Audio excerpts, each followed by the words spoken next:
स्वर्ग किसके लिए है? महिला के लिए कि पुरुष के लिए है? अगर जो भगवान स्वर्ग बनाया है तो स्वर्ग किसके लिए बनाया है? हमारी माताएं बहनों के लिए है कि पुरुषों के लिए है? अगर किसी से जवाब पूछा जाए तो हर व्यक्ति यही बोलेगा, स्वर्गवासी तो दोनों होते हैं। मैं कहता हूं कि अगर स्वर्गवासी दोनों होते हैं तो पुराणों और कुरानों में यह न लिखा होता कि जन्नत में जाओगे तो तुमको हूरें मिलेंगी, जन्नत में जाओगे जो तुमको यहां नहीं मिला, अच्छी अच्छी सुंदरियां मिलेंगी, वहां अच्छी अच्छी लड़कियां भोगने को मिलेंगी। जो तुमने कल्पना किया है और वो कल्पना की यहां पूर्ति नहीं हुई है, उस कल्पना की पूर्ति जन्नत में मिलेगी। हिंदू भाई लोग कहते हैं कि वहां स्वर्ग में वो चीज मिलेंगी, वो परियां मिलेंगी, रानियां मिलेंगी, सुंदर महिलाएं भोगने को मिलेंगी। स्वर्ग की कल्पना सिर्फ पुरुष ही करता है? महिलाओं के लिए स्वर्ग नहीं है क्या? महिलाओं के लिए जन्नत नहीं है क्या? आज तक कहीं पर भी नहीं कहा गया कि स्वर्ग में अच्छे अच्छे राजकुमार और पुरुष मिलेंगे।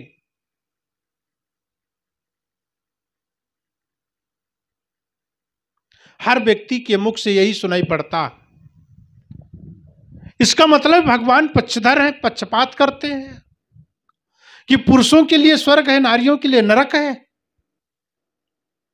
और कहा भी गया है कि नारी नरक की खान है।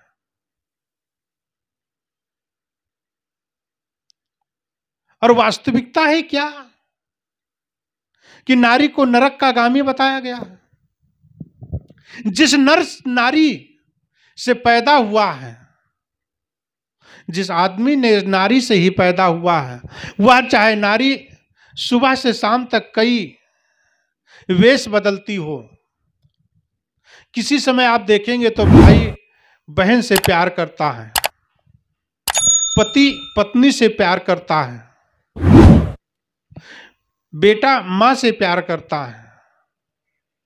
रूप तो सब मां का ही होता है, रूप तो सब नारी का ही होता है। मूल में जाएं आप तो हर बहन मां बनती है, बहन है, मां है, इसके अलावा और कौन है? इसलिए आप जिसकी तौहीन करते हैं, जिसको आपने घर में ब्याह करके लाए हैं, जिसको आपने बहन बनाया है, जिसको आपने पत्नी बनाया है, उस पत्नी के बैकग्राउंड को सोचो और देखो, समझो, उसके जीवन की लीलाओं को देखो। एक झटके में आपको स्वीकार किया है।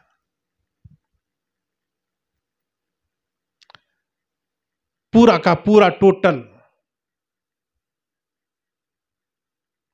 एक तरफ का प्रेम पूरा खत्म करके आपको अंगीकार किया है। आपके वंश को चलाया है। वह न होती, आपके वंश को कौन चलाता? एक सिरे से दोनों को नकार नहीं सकते। स्त्री और पुरुष दोनों सहभागी हैं वंश को चलाने के लिए, लेकिन कभी पुरुष महिला का नहीं होता, महिला के साथ नहीं जाता है, वह ब्याह करके नहीं लाती है। ब्याह करके पुरुष ही लाता है। मां का प्यार, भाई का स्नेह, बाप का लाडला, सब कुछ एक झटके में छोड़ करके आपके जीवन के साथ चल देती है। आप क्या करते हैं उसके साथ? जानवर जैसा व्यवहार कईयों को देखा गया है। पत्नी को गुलाम बना रखा है, नौकरानी बना रखा है। आप उन्हें नौकरानी नहीं, आपके वंश को चलाने के लिए कितना बड़ा सहयोग है। शायद आप उस बच्चे को एक दिन भी न पाल सकेंगे। वह 9 महीना गर्भ में रह करके पालती है। आप 2-2.5 किलो 3 किलो का पत्थर सिर पे रख करके एक दिन ही घूम करके देखिए, उसकी व्यथा को समझिए कि जीवन की वह कितनी बड़ी संकट से बच करके आपके बच्चे को उसने जन्म दिया है। आपका क्या फर्ज उठता है? उसको जानवर बना देना, उसको नौकरानी बना देना, उसके जीवन के अस्तित्व को ही मिटा देते हैं।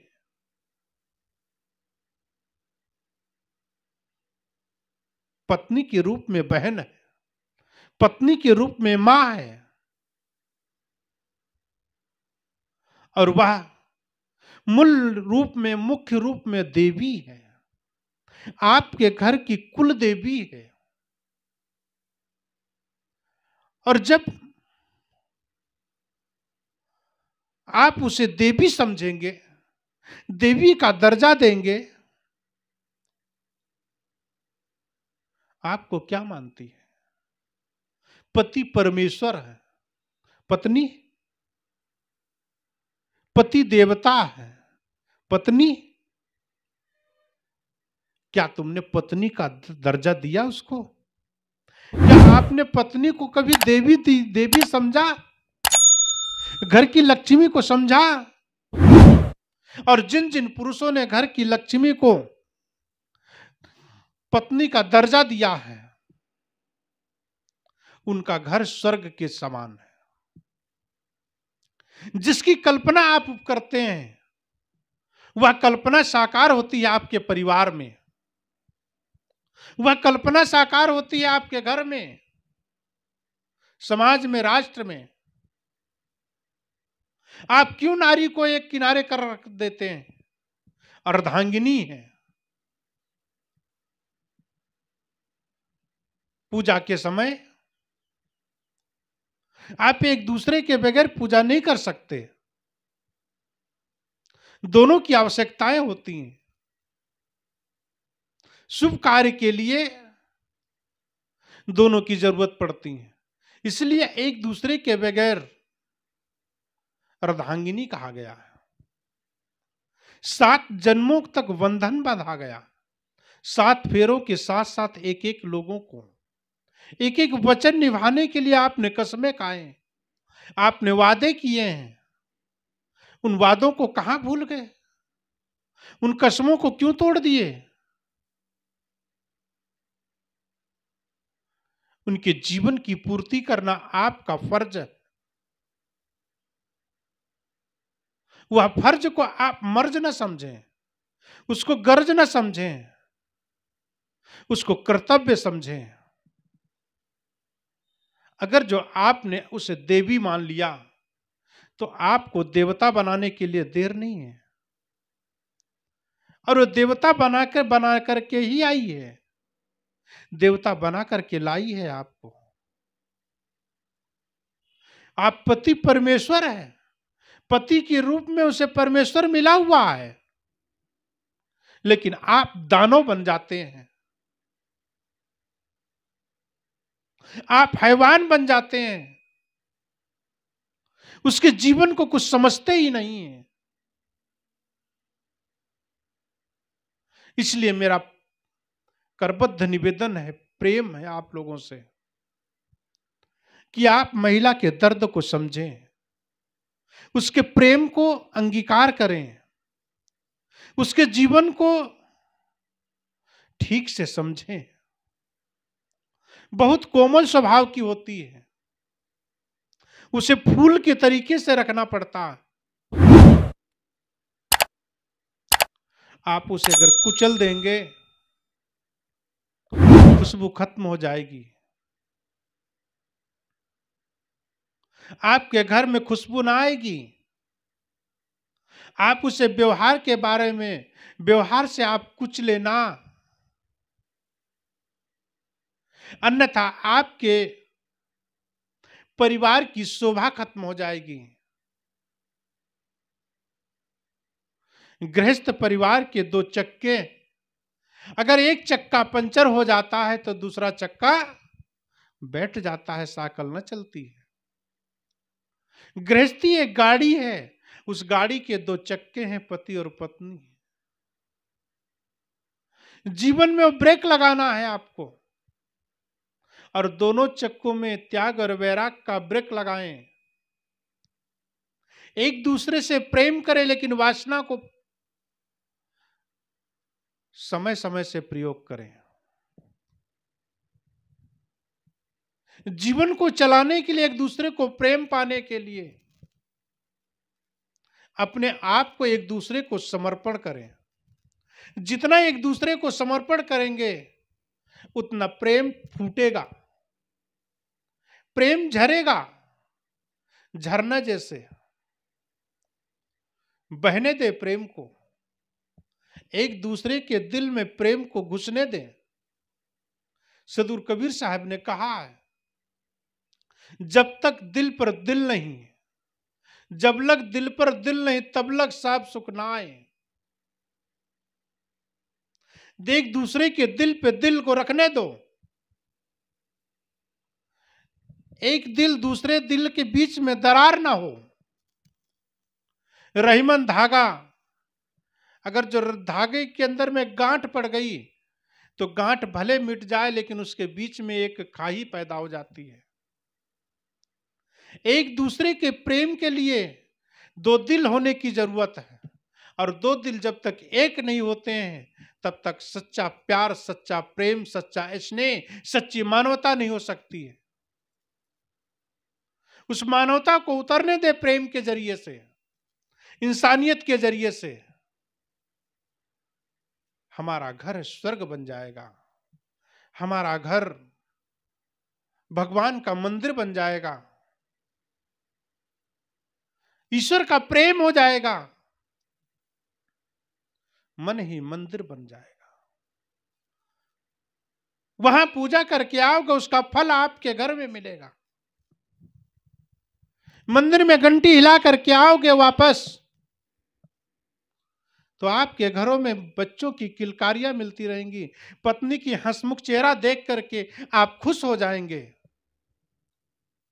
आप बाहर से आए और पत्नी बैठ करके इंतजार कर रही है, और आप उधर से दो पैक लगा करके आ रहे हैं, और उधर से घूमते झूमते आ रहे हैं। पत्नी क्या बोलेगी? हंस के बोलेगी आपसे। हंस के भी बोल दी तो आप उसे गाली से बात करेंगे, क्योंकि आपका होश जोश में नहीं है, आपका जोश होश में नहीं है, पागलपन सवार है। दो घूंट पी लिए, जीवन को बर्बाद कर लिए। अमृत की दो बूंदे पिए। अमृत क्या है? अमृत तो जीवन का सबसे बड़ा सार है। वह अमृत आपका व्यवहार है। वह अमृत आपके जीवन का सबसे बड़ा सार है।